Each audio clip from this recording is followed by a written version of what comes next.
এটা হচ্ছে আটির গাছ। আটির গাছের তিন আমরা এই প্যাকেট করি, আটির গাছ প্যাকেট করে মাটিত বসাই। মাটিত বসাত এখন উপযুক্ত হয়ে যায় হচ্ছে কলম পাতার। সেখন এই কলম পাতার লেগে আমরা প্রস্তুতি নিই যে এই মাসের দিন শুরু করব। হ্যাঁ, এখন সেখন ওই গাছে উঠে আমরা দায় সারিয়ে আবার হচ্ছে ছাউন সংগ্রহ করি।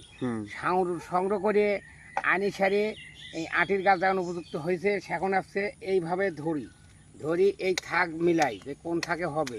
কারণ মিলানির পরে এই জায়গা আমরা কাটি ফেলি। কাটি ফেলা সারিয়ে সে দেখি যে এই ডালের সাথে কোন ডালটা সেট খাবে, সেই ছাউনটাই হাত দিয়ে ধরে এইভাবে কাটি কাটি ফেলা এইভাবে নিই।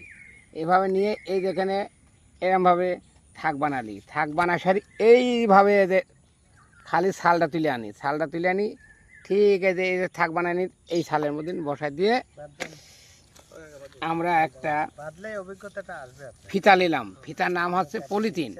পলিথিনটা নিয়ে পলিথিনটা হচ্ছে এইভাবে দিয়ে এরাম দুই প্যাঁচ একই জায়গায় দিলাম, দিয়ে সারি টাইট করলে যেমনি ক্যামেরে যাবো ক্যামেরে হচ্ছে ঢিল দিয়ে জড়ালেও 5-7 দিন না থাকে একে জড়া মাথার কাছে বাঁধিয়ে দিলাম।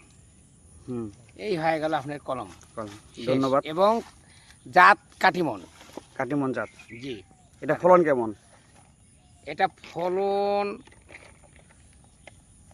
খারাপ না, ফলন বছরে 2বার আসে। 2বার আসে? জি, বছরে 2বার আসে, কিন্তু সাইজ হচ্ছে আম্রপালির সাইজ। আম্রপালি সাইজ, জি।